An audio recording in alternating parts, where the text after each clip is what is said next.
So our final speaker is joining us online, if everything works well. So our final speaker is Cram. Can we get Greg up on the screen? Are we able to put him up on the screen yet? Okay, one of the guys is putting him up. So Greg is Director of Copyright, Permissions and Information Policy at New York Public Library. Greg's responsible for developing and implementing policies and practices around the use of the library's collections, both online and in the library's physical spaces as well. So you can read more about... You're fine, yeah. Hi, Greg. Good morning, or good afternoon. Hi. So you can read more about Greg and his profile if you look in your CADEL handbook. Greg, it's fantastic to have you. Thank you very much for speaking to us today. I'll hand over to you. Thank you. Great. Good afternoon. Thanks for having me. I'm going to turn this down a little bit. So I'm going to share my screen with you. Oops, let me just swap that out.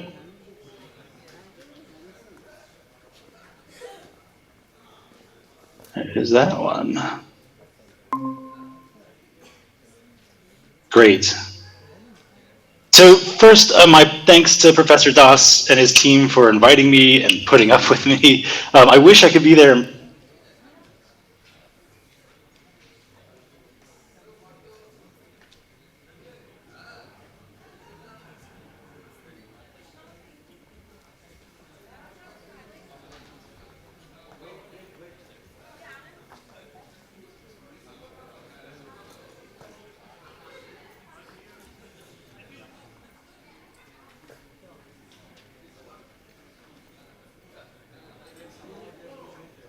Oh, there we go. All right, try that. Is that better?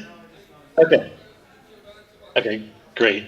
Okay, so again, first, my thanks to Professor Das and his team for inviting me and putting up with me. This afternoon, you've heard about various efforts to encourage engagement with collections, and I'm going to take this opportunity to reflect on our engagement efforts, including around the use of social media. As the last presenter on a long day, I'm aware that I am the last thing between you and high tea. I will try to move expeditiously so that we can get to high tea quickly. So first, I'm going to start off with this effort. So we are in a decades-long data migration effort to take information and knowledge from our library stacks and move it into server racks. That means we've been digitizing more of our collections and accessioning more born digital material, all in an effort to meet the evolving needs of our users. And that's because of the changing nature of access to our collections. A few years ago at my library, at the New York Public Library, researchers accessed 1.6 million physical objects in our collections. That was an increase over years past and follows a trend of increased usage of the library. But over the same period, time period, people accessed over 127 million digital images on our online collections. That's an 80 times difference between digital items and physical objects accessed. With the ease of online access, libraries like ours have been investing in digitization. That means we've been digitizing our collections on camera stands like this. This is a camera stand at the New York Public Library, or we've been partnering with others to digitize our collections, for example, Google Books, all in an effort to expand access to our patrons online. This shift from users coming to libraries meeting users in their space has some interesting implications. One of them is that we have to think about the life cycle of these digital objects. For NYPL, the digitization of our collection is merely the first step in that digitization lifecycle. The next step for us is making our digital collections available more broadly, whether on our own site or through APIs to others, all in an effort to increase access to our collections as broadly as possible so that our collections can inspire the creation of new works, information, aesthetics, new insights and understandings to advance the progress of knowledge in society. One avenue for us to make our collections more broadly available is to use social media. In 2018, an estimated 2.65 billion people were using social media worldwide. By 2021, that number is projected to climb over 3 billion. For many, social media is the tool to explore culture, share inspiration, and connect with others, exactly the kinds of places where we as cultural heritage institutions want our collections to appear. At my library, we expend a lot of effort to add our collections to social media. We're trying to push our collections to our users by marking important dates, holidays, and other topical conversations with images from our collections. For example, these two images were recently posted as a way to mark both the holiday season here in the US and also a way to see historic postcards from New York City. We've also made new and interesting uses of social media to promote our collections. If you have time during high tea or at some point in the next few days, check out our Insta Novels series on Instagram. It was a recognized series, sort of as an innovative use of Instagram to share collections. We've also had some success as a brand. Our Instagram followers are up to 418 or 418,000 users. We also have 2.6 million followers on Twitter. Cultural heritage institutions generally have been investing in social media as a tool to make collections more broadly available, and that's great. Unfortunately, though, institutions have not been able to take full advantage of the opportunities these platforms can provide. Although large institutions have been able to attract millions of followers, there are, as I said, billions of users.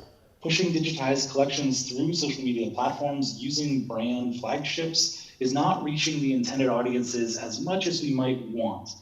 Instead, we want that deeper engagement that we've been talking about all day. And we've been looking for ways to encourage the organic reuse of our collections on these platforms. So how do we get more users to organically reuse our collections, to post our collections online, to use our collections as the raw material for social commentary, for arts and science, and new innovation? Well, because as you heard, I am the copyright person in your public library. So when I hear about a problem about access to collections, my first reaction is always, it's a copyright problem. One bar to the reuse of our collections is copyright information. As you heard, I work on copyright matters at the library, and yesterday, Professors Das and Ganguly spoke about intellectual property rights issues. I'll refer you back to their comments about the challenges of copyright in libraries more broadly. Instead, my job here today is to talk about how we can use copyright to encourage the engagement with our collections online. So my job at the library is to use and reuse, is to remove barriers to the use and reuse of our collections. But the most common question that we get from our users who want to use our collections is a very simple question. Can I use this? As a user, can I reuse this item? I found it in your public library on the National Digital Library of India or Wikipedia. It's a deceptively simple question, 4 words. But answering that question on an asset-by-asset basis can be challenging in its own right, but doing that at scale and at speed can be nearly impossible. But it's things we have to do. We have to be able to do this to deepen the engagement with our collections. So how are we doing about pushing our collections out more broadly? Well, one way we've been able to push our collections is to join together to aggregate collections in a few platforms. So I come from the US. So for example, in the US, we have the Digital Public Library of America. It's a network of hubs that connect a variety of institutions of various sizes. Institutions as large as the Library of Congress and as small as the Small Historical Society that have no full-time employees and only have volunteers. They all contribute, they all join together to aggregate their collections within the DPLA environment. There are already 36 million records in DPLA today, and there will be more every day. Harry from Europeana was on stage yesterday to talk about Europeana a bit. Europeana has over 57 million items. Trove from Australia has 8 million books, photos, and objects online. And yesterday you discussed the World Digital Library as an additional aggregator, as a potential aggregator. And these are all ways that we're doing a really good job of bringing our collections together. In fact, between DPLA, Europeana, and Trove, we have data on over 100 million items. That adding the vast collections of NDLI and other cultural heritage institutions, hundreds of millions of collection items will be online. So we've done a pretty good job of making our collections available online, about aggregating the metadata about our collections so our users can search all of our collections in a single place. But where we're not doing such a great job with our users is sharing the information we know about the copyright status of our collections.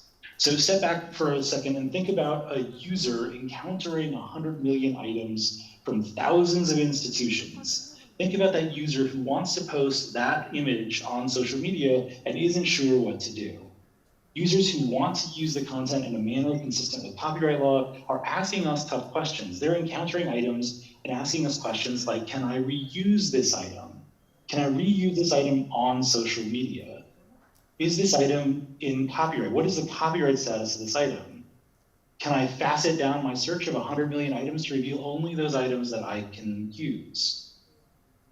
Can I put these things on social media? After all, if I'm a user who is 25 years of age or younger, my primary search engine is not Google, it's YouTube. So can I make these collections that I find online available through YouTube? Can I use them in my videos to explain how things work or what people need to do? As cultural heritage organizations, how do we communicate the answers to those questions responsibly? We don't want to be providing legal advice, but we want to empower users to make their own decisions using our data. Of the 38 million items in DPLA, contributing institutions have used over 100,000 different rights statements to describe their assets. This is a visualization of some of those statements to get a sense of how messy this really is. Another way to look at this is based on the total number of words used by us in our data. Of all of the fields DPLA partners express data in, 25, a quarter of all of the words we use are in a single field. You spent all day talking about description and metadata. You might hope the field that we put 25% of the words in is the description field, but you'd be wrong. That field only accounts for 22% of the words we use. 25% are devoted to the rights statements field. And what do those statements look like? Well, imagine if you are a user attempting to use these collections. So this example, where I can't even show you the item on the screen because the rights statement is this long. Doesn't work. What about this? This is a map created in 1787. The map is in the public domain, but you'll notice that there is a digital copyright 2013 all rights reserved statement in the rights statement field. Technically, that's not accurate. In the US, the digitization of a collection item doesn't generate new copyright for the organization that digitized it, but in this case, someone thought that it did. In this item is in the public domain, but in the rights statement field, it says, please contact us for more information. This is a map published in 1931. And again, I've got a copyright statement that says Creative Commons attribution, non-commercial, share alike. But that statement was applied not by the map's copyright owner, but by the institution that was making the item available. While I applaud their efforts to make their collections more broadly available, CC licensing can only be applied by the rights holder, not by the institution that's holding it. And finally, think as a user coming to this item, and you look at the rights field, and what you see is a link out to another page. That page looks like this, and that page doesn't tell you much about the use of that particular item. As a user, I hope you are feeling frustrated by all of this. You have encountered 100,000 different ways to describe the copyright issues in a work, and that is maddening for our users. So what do? It's easy to identify the problem. It's harder to actually attempt to solve it. While I work in library land and in library land, if you have a big problem and need to solve it, you bring together a team. And because this is a global problem, you bring together an international team. And that's what we did nearly 4 years ago. Statements that are applied for each item, we created something called rightstatements.org. And these are statements that can be applied for each item that's made available by a library, museum, or archive. All right, so let's talk through the statements quickly. I want to go back to this chart. As I said, we had collected a sample of all of the statements that were being used by DPLA partners. And what we found is that they've split basically among 4 categories. Even though there's lots of ways to say it, there were really four kind of categories that people were trying to express data in. The first three have to do with copyright status. So right statements includes three main categories of right statements: no copyright, in copyright, and other. I'll begin with the in copyright section. So in this category, you'll find the basic in copyright statement, a couple of orphan work statements, and a few statements where the institution applying the statement has secured permission from the rights holder to allow others to make specific kinds of uses, educational and non-commercial uses. The second category is no copyright.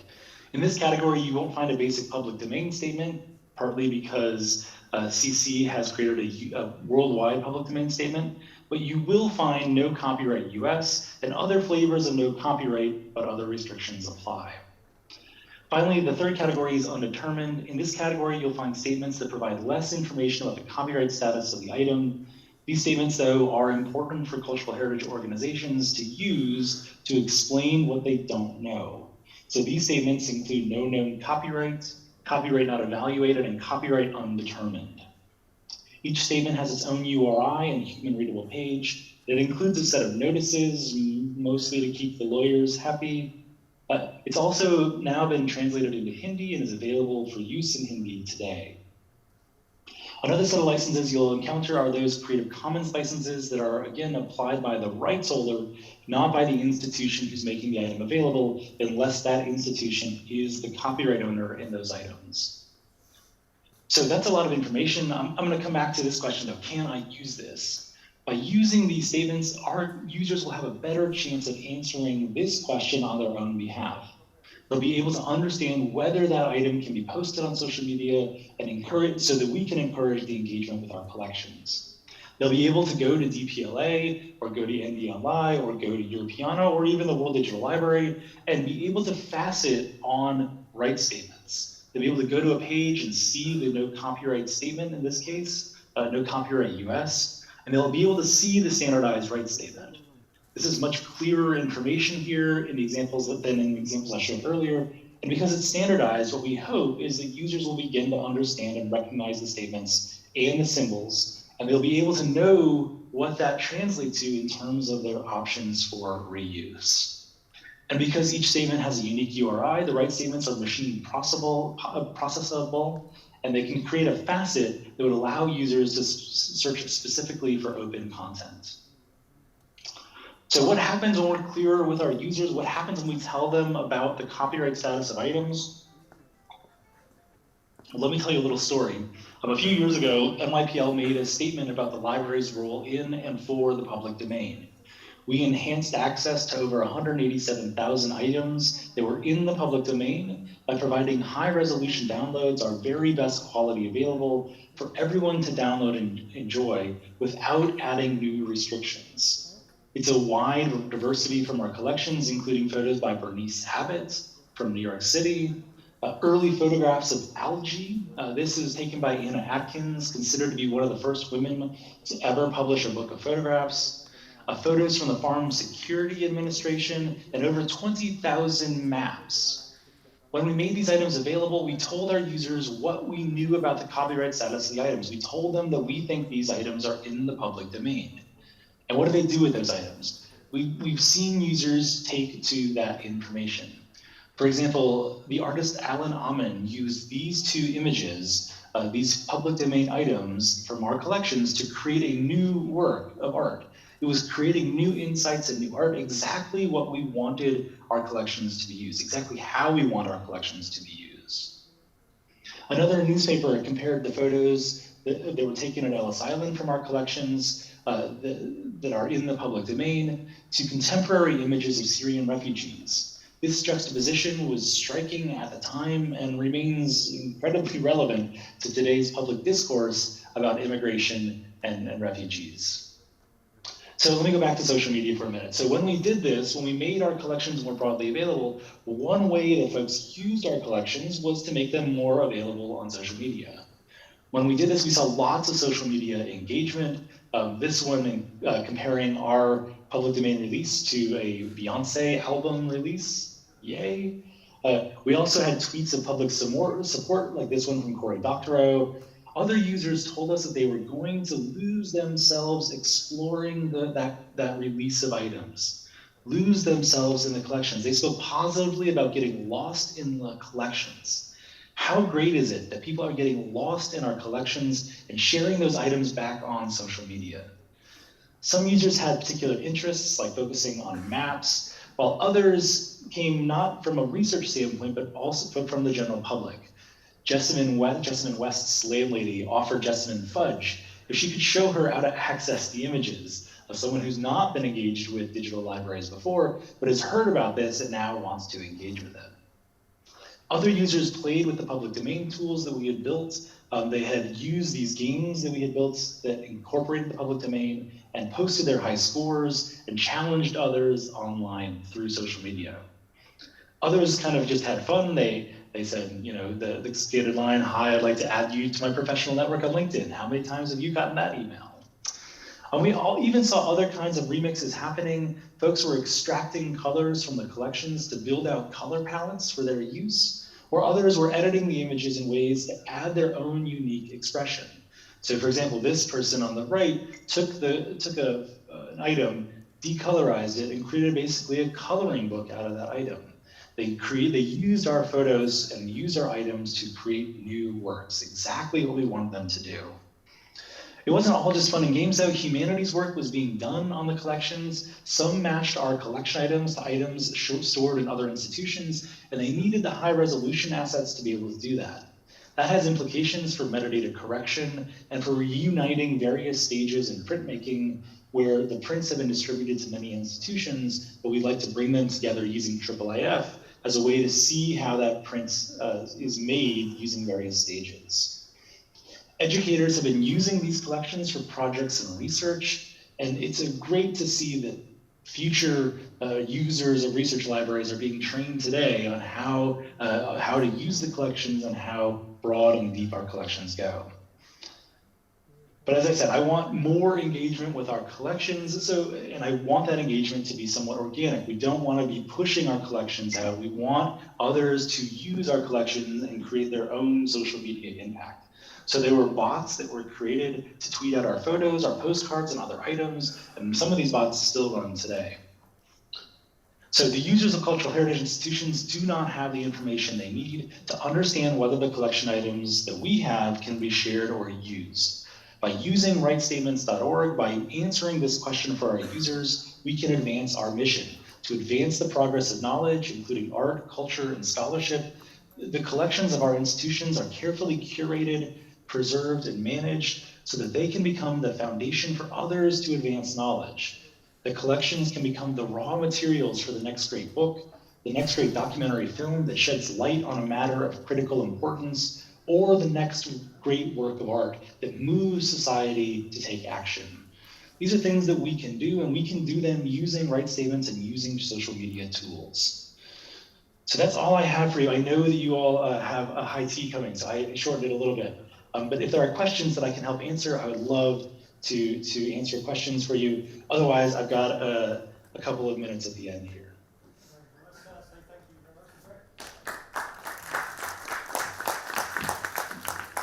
Greg, thank you very much for your talk. That was really interesting. Have we got any questions from the speakers at all? Sorry, not from the audience. Any questions? Everybody's super keen to go to tea. Yeah, I think so. Greg, I've got my tea here. Ready to go. Maybe we'll leave it there so people can head for tea. But Greg, thank you very much for your talk. It was really good, so thank you for that. So let's say a final thank you to Greg. Hi Greg, this is Partho. Thank you very much Partho. for getting up so early and making KEDL experience richer. Thank you. We'll continue. My pleasure. My pleasure. Have a good conference and enjoy tea. Great. Let's thank Greg one more time.